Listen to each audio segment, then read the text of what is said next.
Olá, meu querido aluno do 7º ano, tudo bem com você? Aqui é o tio Leonan, professor de Geografia, e estou aqui para lhe ajudar na retomada de conteúdos do capítulo 16. Para isso, tio Leonan selecionou 3 questões do nosso AS, do nossa atividade suplementar, certo? Com umas questões bem bacanas para que nós possamos revisar o nosso conteúdo. Então, vamos lá. Foca aqui na tela. Explique o que são blocos econômicos. Pessoal, um bloco econômico é uma agregação de países com objetivos políticos e econômicos comuns. Isso aqui é um bloco econômico. É quando eu tenho aqui vários países que são do mesmo continente ou não necessariamente do mesmo continente, né? Eles se reúnem, por exemplo, e criam regras econômicas e regras políticas comuns, né? Então, a finalidade, né, da criação de blocos econômicos, que é a segunda parte aqui da pergunta, é promover uma integração comercial, é promover uma integração política, né, uma integração financeira, uma integração no setor de serviços, de circulação de pessoas, entre os habitantes que fazem parte dos países que são do bloco, beleza? Então, a dica que eu dou aqui para você, meu querido aluno, né, é a integração. Um nomezinho que você, toda vida que você vê falando sobre bloco econômico, você tem que lembrar desse nomezinho, integração. É a integração, né, a agregação entre os países que fazem parte de um bloco. E, inclusive, nós temos aqui vários estágios, né? Nós temos aqui a criação, por exemplo, né, o primeiro modelo de bloco econômico é uma zona de livre comércio, né? Uma zona de livre comércio, onde os países membros eles tentam reduzir tarifas até zerar, né? Depois nós temos aqui uma união aduaneira, que é o outro modelinho, ó, união aduaneira, né? Que é referente a fronteiras, né? Quando os países membros do bloco eles passam para o outro estágio, ó. Eles já conseguiram fazer isso aqui, que é reduzir tarifa, e agora, na união aduaneira, além de reduzir as tarifas entre eles, eles negociam tarifas comuns com países que não são do bloco. Depois, nós temos aqui a presença, ó, de um mercado comum. Ó, o mercado comum, ele não perde as características da zona de livre comércio, ele não perde as características da união aduaneira. Ele apenas aumenta a integração, ele agrega mais características, ó, políticas e econômicas.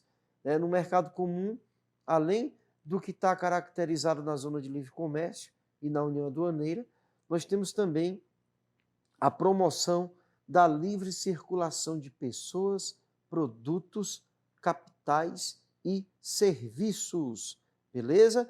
E o último modelo de bloco econômico, que caracteriza, por exemplo, a União Europeia, que é o bloco mais avançado que nós temos no momento, é a União Econômica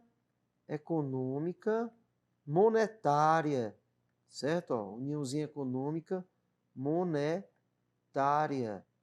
Ela tem todas essas outras características aqui, ó, todas elas, né?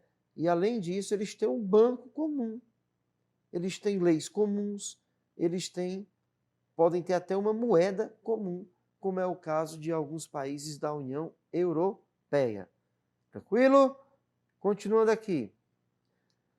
Terceira questão do nosso AS, capítulo 16. O que é o BRICS? BRICS é um conjunto de países, pessoal. O BRICS ele não interage como um bloco econômico.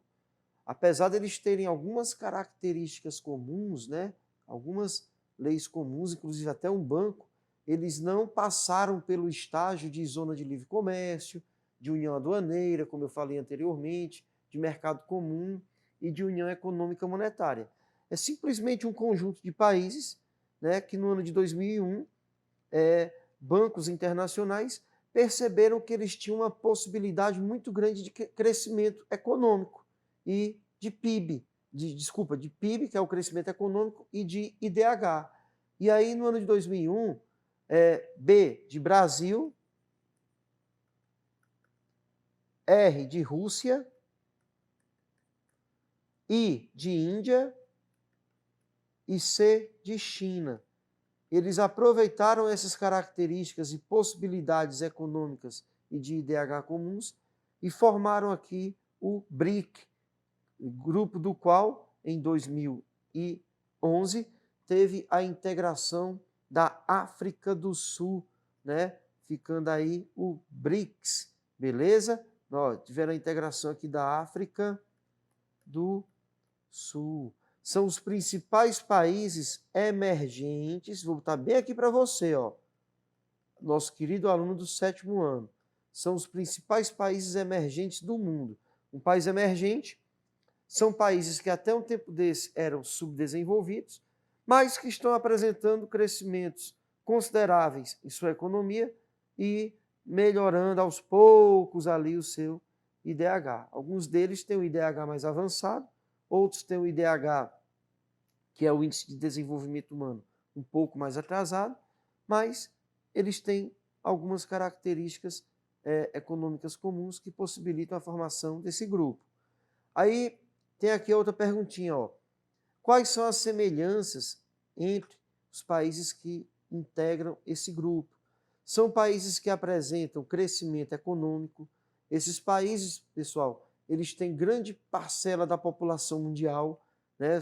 Para você ter uma ideia, só na Índia e na China tem 28% da população mundial.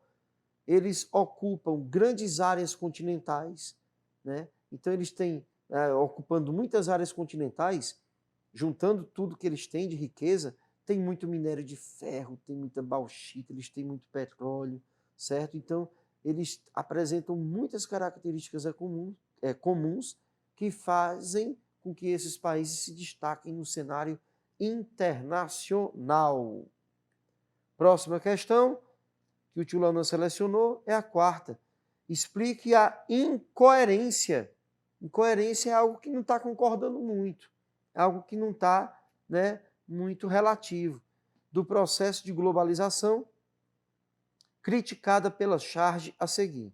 Nós temos aqui, ó, festa da globalização, está aqui nessa faixa, entrada franca, o cara entra de graça, né? Seja bem-vindo ao mundo globalizado. Aí quando as pessoas, você vê que são mais humildes, ó, estão querendo integrar essa globalização, aí tem aqui um mordomo, né, um empregado dizendo, ó, pela entrada de serviço. Isso significa o quê? Que a globalização não é para todo mundo, pessoal. O mundo globalizado, né, ele é para um grupo mais, né, seleto de pessoas. Quando eu digo seleto, são pessoas que têm um poder aquisitivo melhor, certo? Né? Muitas vezes, ó, olha aqui para o tio Leonan, você está andando na calçada da cidade que você mora e você tem ali um hospital bem pertinho de você, onde tem uma máquina altamente sofisticada para fazer um exame.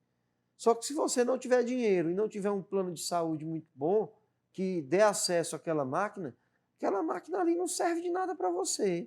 Então nós temos no mundo globalizado é assim. É isso que a charge quer dizer. Nós temos a tecnologia, nós temos a propaganda, nós sabemos que o produto existe, mas na hora que nós precisamos, nós não temos acesso àquele produto.